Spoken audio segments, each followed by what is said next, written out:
है वो भी मैं आपको 2 मिनट में बताऊंगा कि क्या होना चाहिए।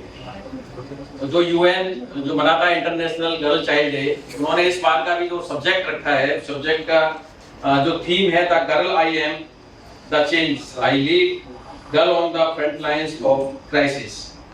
और पृथ्वी जी के आज के कार्यक्रम का भी जो उन्होंने मेन थीम रखा है when women rise society thrives, यानी जब महिलाएं उठ खड़ी होती हैं तो समाज सच में खिल उठता है, क्योंकि हर बेटी केवल किसी की जिम्मेदारी नहीं बल्कि परिवार की शान, समाज की प्रेरणा और देश की पहचान होती है।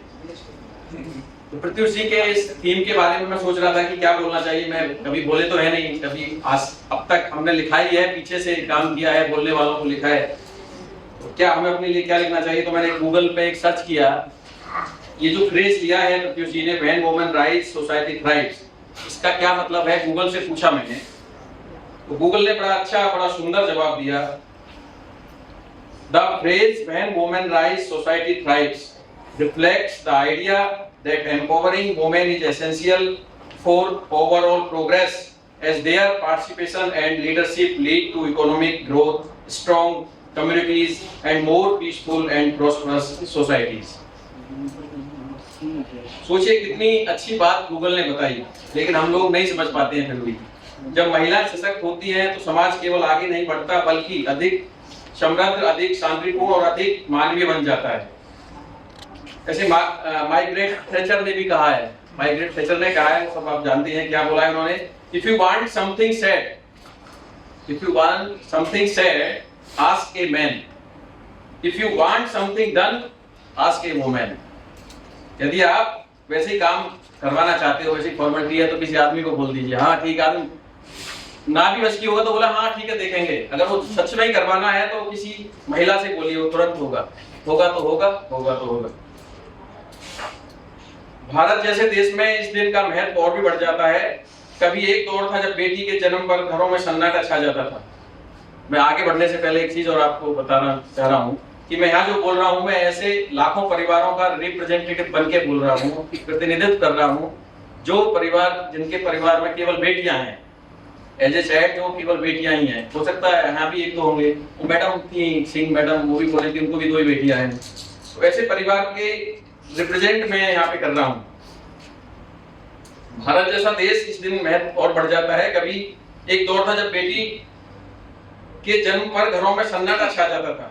लोग ताने देते थे बेटा नहीं हुआ, माँ बाप छूट जाते थे क्योंकि समाज ने बेटा न होने की कमी बना दिया था। और वही सोच आगे बढ़ी तो लिंग भेद और भ्रूण हत्या जैसे भयानक सच्चाई हमारे सामने आई। अंदाज लगाइए पिछले कुछ दशकों में भारत ने लाखों बेटियां सिर्फ लिंग चयन के कारण खो दी हैं। तो एक रिपोर्ट ये बताती है कि 2017 से 2030 के बीच में अगर यही हाल रहा तो हम 68 लाख लापता बेटियों वाले बन जाएंगे हम भारत में। अगर ये ऐसा ही रहा तो केवल बेटों की चाह में बेटियों को मारते रहे तो यही हाल होगा। यह आंकड़ा केवल संख्या नहीं है, यह हमारे समाज के सोचने के ढंग का आईना है। आज भी अधिकतर संख्या में लोग केवल बेटी वाले परिवार को पूर्ण परिवार नहीं मानते हैं। जो आपका लोगो है, लोगों से मुझे अभी ध्यान आया कि आप लोगों में नीचे आपने रस्सी को काटा है बराबर इक्वल के निशान में, तो नीचे का जो रस्सी है ना, मेन प्रॉब्लम वही है पृथ्वी जी, मेन प्रॉब्लम नीचे से आती है। अब यहाँ जितने भी बोल गए वो सब रस्सी के ऊपर वाले हिस्से को बोल के गए हैं। ऊपर वाले हिस्से तक लाने के लिए ही सबसे ज्यादा लड़ाई लड़नी पड़ती है आज की डेट में। रस्सी का ऊपर वाला हिस्सा इक्वल के ऊपर वाला हिस्सा लाने के लिए सबसे ज्यादा अगर आपको मजबूत होना है तो पहले नीचे वाले हिस्से को काटना होगा। उसका कारण क्या है कि आज की डेट में भी हम कितने भी पढ़ लिखे हैं, कितना भी समाज आगे बढ़ रहा है, फिर भी इतना समस्या बनी हुई है कि जिस घर में बेटियां हैं वो बेटी वाले परिवार को पूर्ण परिवार नहीं मानते। पूर्ण परिवार बोले तो कि हाँ हमारा फैमिली पूर्ण हो गया, कोई नहीं मानता। बेटे के चक्कर में बच्चे पे बच्चे होते रहते हैं। जैसे एग्जांपल आपने दिया कि आप भी सबसे छोटे बेटे हैं, मतलब संतान है अपने माँ बाप की, तो ये एक सबसे पहले इस सोच को हमें बदलना पड़ेगा। लेकिन आजकल कुछ चेंज भी हो रहा है, ऐसा नहीं है, काफी संख्या में आजकल चेंज है, लेकिन आज तस्वीर बदल रही है। नई सोच, नई पीढ़ी और नए भारत की चेतना कहती है बेटी बोझ नहीं, बेटी तो गौरव है। तो यही चीज लेके हम आगे बढ़ रहे हैं। हम भी एक छोटा सा एक लाडली परिवार के नाम से संगठन चला रहे हैं और उसमें सभी जितने भी मेंबर हैं, उसमें जो मेंबर है सभी मेंबर केवल बेटियों वाले हैं, जिनको केवल बेटियां हैं, वही लोगों का हमारा एक ग्रुप है। और हम बेटियों को बढ़ावा देने के लिए तरह तरह के कार्यक्रम प्रत्युष जी से डिस्कशन होता रहता है, इनका भी हम गाइडेंस लेते रहते हैं। मेरे घर में भी 2 बेटी हैं और मेरी दोनों बेटियां मेरे घर की लक्ष्मी है। वह मेरी ताकत है, मेरा स्वाभिमान है, जो पल भर के लिए भी मुझे छूटने दूर होने नहीं देती। छोटी मुस्कान में मेरी दुनिया बस जाती है, हर उनकी सफलता मेरे जीने का कारण बन जाती है। वो मेरी प्रेरणा है। डॉक्टर अंबेडकर जी ने भी कहा था कि to educate a man is to educate a individual, but to educate a woman is educate a nation. राष्ट्रीय परिवार सर्वेक्षण के आंकड़े बताते हैं कि अब 30% से अधिक जो लोग हैं, जो परिवार हैं, वो अब मानने लगे हैं कि हाँ चलो हमारी 2 बेटियां हो गई, हम पूर्ण परिवार बन गया। लेकिन हमें 70% का भी हमें आगे, अभी हमारे आगे भी जो ऊपर वाला है, नीचे वाला जो 70% अभी बचा हुआ है, वो अभी है। यह परिवर्तन एक उम्मीद है, संकेत है कि समाज अब सही दिशा में चल रहा है। फिर भी आज भी कुछ दिलों में सवाल उठते हैं, वंश कौन बढ़ाएगा। सबके, जिनको केवल बेटियां हैं, मेरी बेटियां हैं, तो मेरे मम्मी पापा भी सोचते हैं यार और ट्राई करना चाहिए, तुमको बेटा तो होना चाहिए, कैसे होगा, हमारा वंश कैसे बढ़ेगा। मैं अपने ऊपर एग्जाम्पल देके चल रहा हूँ। नाम कौन रोशन करेगा, पर मैं कहना चाहूंगा नाम बेटियां भी रोशन करती हैं और इतिहास इसका गवाह है। चाहे वो झांसी की रानी लक्ष्मीबाई हो, कल्पना चावला हो, मैरी कॉम हो, भारत की पहली महिला प्रधानमंत्री इंदिरा जी हो, पीवी सिंधु जैसी महिलाएं ने इतिहास बदलने में काम किया। ऐसे नामों की श्रृंखला बहुत बड़ी है, लेकिन समय सीमित है।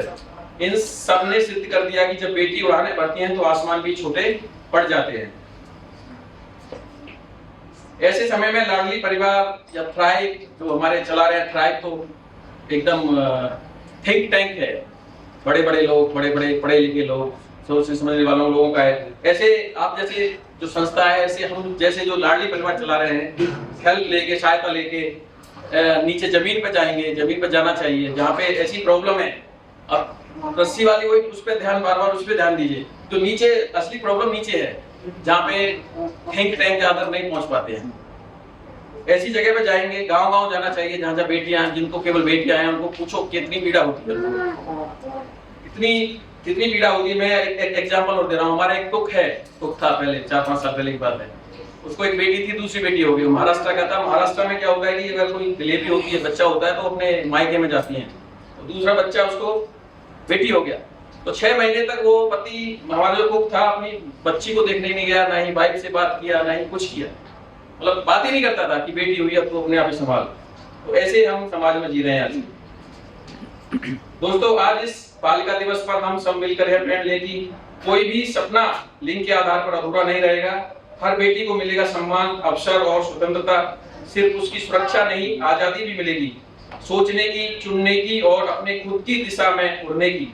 और अपने आने वाली पीढ़ी के लिए मेरा यही संदेश है, अपने घरों में बेटियों को सिरमौर बनाइए, सीमाएं नहीं दीजिए, क्योंकि भविष्य उन्हीं का है जो सपनों की उड़ान देते हैं, ना कि पंखों को बांध देते हैं। तो बहुत बहुत धन्यवाद पुत्र सिंह। पहली बार मैं बोले ऐसी स्टेज पे कभी, तो पहली बार आज मेरा वो फर्स्ट टाइम है, उसके लिए बहुत बहुत धन्यवाद। सोच वही है कि आज भी जो नीचे वाली जो रस्सी है, मैं वही काटने की जरूरत है। जब नीचे वाली रस्सी कट जाएगी तो अपने आप इक्वलिटी हो जाएगी। इसमें एक चीज और मैं ऐड करना चाह रहा हूँ कि इस चीज में मेरा ध्यान क्यों गया। मेरी बड़ी बेटी थी, छोटी बेटी हुई, सबको पता था बेटी हुई, मतलब बच्चा हुआ है, तो सबको जैसे मैं एग्जाम्पल दिया, उम्मीद थी कि बेटा होगा, मम्मी को, पापा को, बाकी को, सबके फोन आने शुरू हो गए। अच्छा बेटी हुई है, चलो बहुत चलो एक बेटी तो थी, भगवान ने एक बेटा ही दे देता, चलो कोई बात नहीं है। जितने भी फोन आए उसमें से 80% लोग, मुझे ऐसा लग रहा है कि मुझे कंसोल कर रहे हैं, सांत्वना दे रहे हैं कि मेरे साथ बहुत बड़ा दुख हो गया। जबकि हमें तो कोई दिक्कत नहीं थी, हमें तो खुशी थी, हमें तो ऐसा कोई नहीं था कि लड़का लड़की वाला कोई मैटर नहीं था। लेकिन फिर भी लोग जो फोन कर रहे हैं उसमें ज्यादातर सांत्वना दे रहे हैं, चलो कोई बात नहीं है, एक और ट्राई करना, भगवान भी गलत करता है, एक बेटी थी तो एक बेटा ही दे देता। तो तब मेरे दिमाग में स्टक हुआ, मेरी जब हमारा जैसा ये हाल है, हमें तो कोई प्रॉब्लम भी नहीं है, कुछ नहीं है, तो लेकिन जो गाँव में रहते हैं, ग्रामीणों क्षेत्रों में रहते हैं, तो उनको कितना ये झेलना पड़ता होगा। तभी से इसमें हमारा ध्यान गया। प्रत्युष जी जैसे और भी काफी हमारे साथी हैं, बैठे हुए हैं सभी यहाँ पे, सबकी हेल्प ले लेके केवल बेटियों के लिए ही बेटियों को बढ़ावा देने के लिए, बेटियों आगे सफलता हो, ऐसे परिवार को मोटिवेट करने के लिए जिनको केवल बेटियां हैं, उसमें छोटा छोटा हम प्रयास करते रहते हैं। और प्रत्युष जी का तो थ्राइव तो क्या बढ़ेगा, पलेगा, सब करेगा, तो हम और भी हेल्प लेंगे। तो बहुत बहुत धन्यवाद ये सुनने के लिए। Thank you.